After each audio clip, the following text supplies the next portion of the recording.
Nagpahayag naman ng pangamba ang ilang grupo hinggil sa patuloy na hakbang ng China sa West Philippine Sea.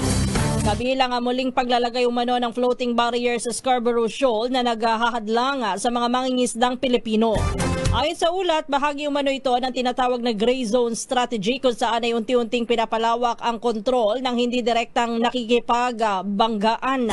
Binanggit din ang mga ulat ng pagpapalakas ng presensya ng China sa iba pang bahagi ng karagatan, kabilang ang umano'y pagpapatayo ng pasilidad sa ilang bahura.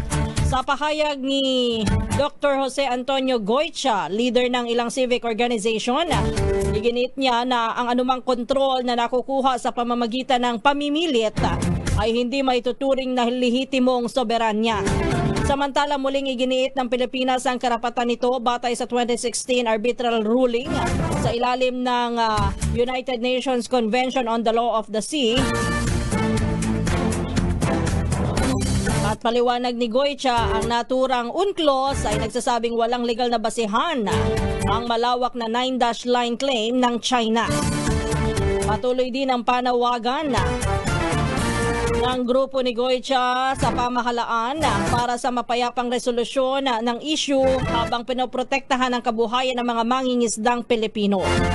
Si Dr. Jose Antonio Goycha ay Chairman Emeritus ng Alyansa ng Bantay sa Kapayapaan at Demokrasya o ABKD, People's Alliance for Democracy and Reform o PADER, Liga Independencia Pilipinas o LIPI at ang Filipinos Do Not Yield Movement. Balitang Prompty. By the way, belated happy birthday kay Dr. Jose Antonio Goycha. Kahapon ho ay siya'y nagdiwang ng kanyang kaarawan. Ang pagbati ay mula sa kanyang mga grupong LIPI, ABKD, PADER at FDN.